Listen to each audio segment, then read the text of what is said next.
আসসালামু আলাইকুম। সিভি পাঠশালা সবাইকে স্বাগত। এই ভিডিও টিউটোরিয়ালে আমরা যে প্রবলেমটা নিয়ে আলোচনা করব সেটা হচ্ছে কোড ফোর্সেস ফাউন্ড 1026 ডিপ 2 এর বি নাম্বার প্রবলেমটা নিয়ে। তো প্রবলেম ডেসক্রিপশনটা আপনারা অবশ্যই নিজের উপর করে নেবেন। এখানে যেটা বলেছে আমি যদি একটু সংক্ষেপে আপনাকে বলি, আমাকে একটা ব্র্যাকেট সিকোয়েন্স দেওয়া থাকবে এবং ওই ব্র্যাকেট সিকোয়েন্স থেকে আমি এক্স্যাক্টলি ওয়ান ওপেনিং ব্র্যাকেট এবং exactly one closing bracket remove করতে পারবো। এবং ওই দুইটা ব্র্যাকেট রিমুভ করার পরে আমাকে বলতে হবে যে ওই ব্র্যাকেট সিকোয়েন্সটা কি ব্যালেন্স নাকি ইমব্যালেন্স। যদি এটা ইমব্যালেন্স হয় তাহলে হচ্ছে আমাকে ইয়েস প্রিন্ট করতে হবে, আর যদি ব্যালেন্স থেকে থাকে তাহলে হচ্ছে আমাকে নো প্রিন্ট করতে হবে। তো আমি যদি এক্সাম্পল দিই আপনাদেরকে দেখেন, ধরুন আমি এই এক্সাম্পলটা নিলাম, এটা হচ্ছে আমি যদি এটা ড্র করে দেখেন, ধরেন এটা হচ্ছে এমন। এখন দেখেন এখানে হচ্ছে আমার স্টার্টিং ব্র্যাকেট হচ্ছে কটা, সরি ওপেনিং ব্র্যাকেট হচ্ছে দুইটা আর ক্লোজিং ব্র্যাকেট হচ্ছে দুইটা। এখন এখান থেকে যদি আমি এটা রিমুভ করি আর এটা রিমুভ করি তারপরেও কিন্তু এটা দেখেন ব্যালেন্স থাকবে। আমি যদি এটা করি বা এটা রিমুভ করি তারপরে ওই দুটো থাকবে তখন ব্যালেন্স। আবার অর্থাৎ যে কোনো ভাবে আমি যদি এখান থেকে দুইটা রিমুভ করি না কেন এটা সবসময় ব্যালেন্স থাকবে। এই ক্ষেত্রে হচ্ছে আমার আনসার নো, যেহেতু এটাকে আমি ব্যালেন্স করতে পারতেছি না। যদি আমি ব্যালেন্স করতে পারতাম তাহলে আমি স্পেন্ড করতাম। এখন দেখেন এটা এটার ক্ষেত্রে যদি আমি একটু দেখি, ধরেন এরকম আছে আমার।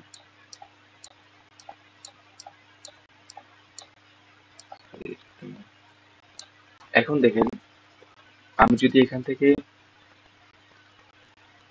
এই ব্র্যাকেটটা রিমুভ করি,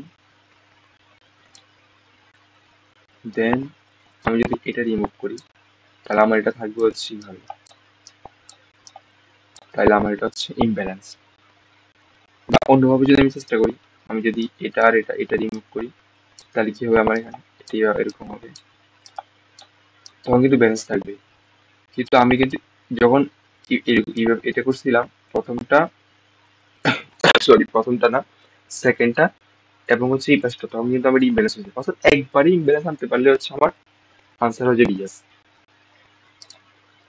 এখন দেখেন এটা ক্ষেত্রে আনসার ইয়েস। আবার লাস্টেরটা যদি চিন্তা করি তখন কিন্তু ইয়েস। দেখেন তখনও হচ্ছে আমি চাইলে প্রথমটা এবং হচ্ছে এখান থেকে এই ক্লোজিংটা এটা যদি রিমুভ করি তাহলে কিন্তু আমার এটা ইমব্যালেন্স হয়ে যাবে। এখন আমাদের কিছু অবজারভেশন করতে হবে। অবজারভেশন হলো কি, যখন আমার একটা ব্র্যাকেট সিকোয়েন্স ধরেন কিভাবে থাকলো, এই টাইপের সিকোয়েন্স গুলোকে আমরা কখনোই হচ্ছে ইমব্যালেন্স করতে পারবো না। আপনি দেখেন এখান থেকে যে কোনো একটা ওপেনিং ব্র্যাকেট এবং যে কোনো একটা ক্লোজিং ব্র্যাকেট যদি আপনি এখান থেকে রিমুভ করেন তারপরে কিন্তু এটা সবসময় ব্যালেন্স থাকবে, এটা কখনোই ইমব্যালেন্স হবে না। কিন্তু আমার ব্র্যাকেট সিকোয়েন্সটা যদি এরকম থাকে, ধরুন এই টাইপের, অর্থাৎ আলাদা আলাদা, ধরুন এটা একটা হচ্ছে আমার ব্যালেন্স সিকোয়েন্স, এটা একটা ব্যালেন্স সিকোয়েন্স, টোটালটা তো অবশ্যই ব্যালেন্স, ধরুন আলাদা আলাদা ভিতরে কয়েকটা ব্যালেন্স সিকোয়েন্স আছে, তখন কিন্তু এটা আমি চাইলে ব্যালেন্স করতে পারি। যেমন আমি এখান থেকে হচ্ছে যদি এটা রিমুভ করে দিই, এটা রিমুভ করে দিব, এখান থেকে ধরুন আমি এটা রিমুভ করে দিই, তখন কিন্তু আবার ইমব্যালেন্স হয়ে যাবে। তার মানে হচ্ছে আমার একটা ব্র্যাকেট সিকোয়েন্সের মধ্যে আমি চেক করবো যে ছোট ছোট সাব ব্যালেন্স সিকোয়েন্স আছে কিনা। যদি ওরকম থাকে তাহলে সেখান থেকে হচ্ছে আমি যে কোনো একটা ওপেনিং একটা হচ্ছে ক্লোজিং ব্র্যাকেট রিমুভ করলে, যে কোনোটা না, অর্থাৎ স্পেসিফিক কিছু আছে, সবগুলো হবে না। যেমন উপরে একটু দেখছিলাম আমরা, যে কোনো কিন্তু হবে না, যেমন এটা কিন্তু ব্যালেন্স ছিল, এটা ইমব্যালেন্স ছিল। তো আমরা স্পেসিফিক কিছু হচ্ছে ব্র্যাকেট ওপেনিং বা ক্লোজিং ব্র্যাকেট রিমুভ করলে হচ্ছে আমি কি করতে পারবো, সেটা ইমব্যালেন্স করতে পারবো। অর্থাৎ এরকম থাকতে হবে সবসময়, মানে সাবসি প্রত্যেকটা এরকম ব্যালেন্স সিকোয়েন্স ব্র্যাকেটের মধ্যে হচ্ছে আমার ছোট ছোট ব্যালেন্স সিকোয়েন্স থাকতে হবে, তখন হচ্ছে আমি সেটাকে ব্যালেন্স তৈরি করতে পারবো। তো আমি এখন এটা যদি আপনাকে কোডে দেখাই, ওটা আপনাদের একটা সিম্বল হয়ে যাবে। দেখেন প্রথম হচ্ছে আমি এখানে আরেকটা কথা আপনাকে বলে রাখি, এই টাইপের ব্র্যাকেট সিকোয়েন্স টাইপ প্রবলেম করতে সবসময় স্ট্রিক দিয়ে চিন্তা করবেন।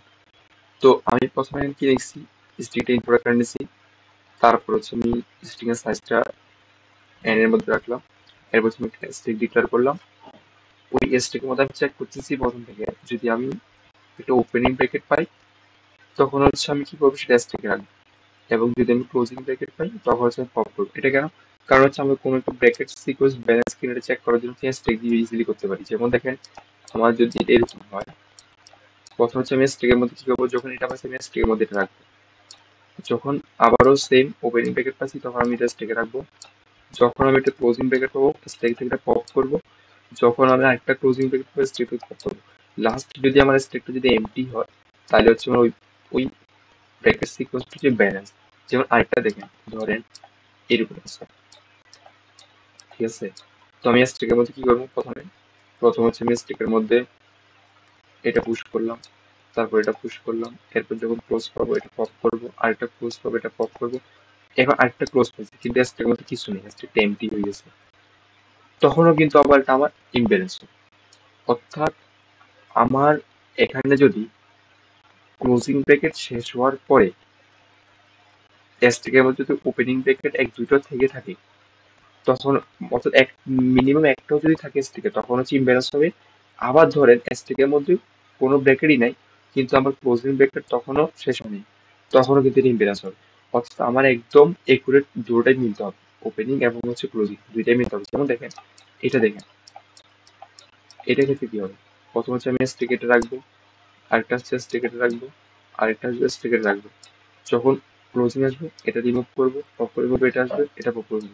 এখন দেখেন এখানে কিন্তু আমার কোনো ক্লোজিং ব্র্যাকেট নাই কিন্তু আমার স্টেকের মধ্যে একটা রয়ে গেছে, তার কারণে এটা হচ্ছে ইমব্যালেন্স। আবার এটা করতে সিমেন্ট হচ্ছে অন্যটা ছিল, জাস্ট এখানে হচ্ছে ক্লোজিংটা বেশি, এটা হচ্ছে ইমব্যালেন্স। অর্থাৎ এইভাবে হচ্ছে আমরা স্টেক দিয়ে হচ্ছে ব্যালেন্স চেক করতে পারি।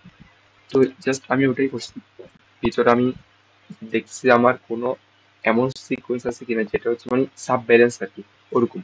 যেমন প্রথমে হচ্ছে আমি পুশ করলাম, যদি ওপেনিং ব্রেকেট পাই পুশ করে দিব, আর যদি ক্লোজিং ব্রেকেট পাই পপ করবো। এরপর হচ্ছে আমি চেক করবো যে স্টেকটা এমটি কিনা, যদি এমটি হয় তার মানে হচ্ছে আমি বুঝছি কি যে আমার ওই পর্যন্ত হচ্ছে আমার কি এটা ব্যালেন্স। এবং তারপরেও যদি আমার স্ট্রিংয়ে কোনো একটা ব্র্যাকেট থাকে তখন হচ্ছে আমি বুঝবো কি এটা হচ্ছে আমার আরো একটা ব্যালেন্স আছে। যেমন দেখেন এটাই হচ্ছে এমন, ধরেন আমি স্টেক এটা রাখলাম, স্টেক এটা রাখলাম, এরপর স্টেক এটাও রাখলাম, এরপর স্টেক এটা ওপেনিং ব্রেকার ক্লোজিং ব্রেকার আসছে আমি এটা পপ করবো, আর একটা ক্লোজিং আমি এটা পপ করবো, তারপরে হচ্ছে আমার স্টেকটা এখন এমটি হয়ে গেছে।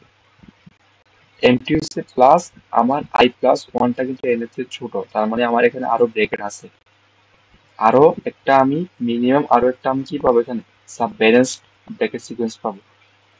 যার কারণে আমি চাইলে ওই সময় কি বলবো এখান থেকে আমি চাইলে থেকে ইমব্যালেন্স বানিয়ে ফেলতে পারি।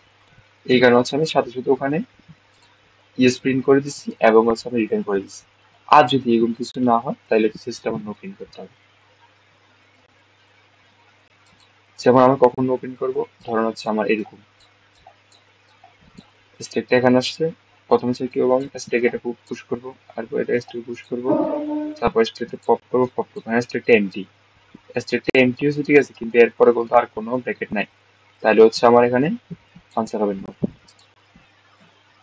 তো আশা করি সবাই বুঝতে পারছে। যদি আপনাদের কোনো প্রবলেম থাকে কমেন্ট বক্সে জানাবেন, আমি আনসার দিতে চেষ্টা করবো ইনশাল্লাহ। আর এই কোডটার লিঙ্ক হচ্ছে আমি কমেন্ট বক্সে দিয়ে দিব। তো ধন্যবাদ সবাইকে, আসসালাম।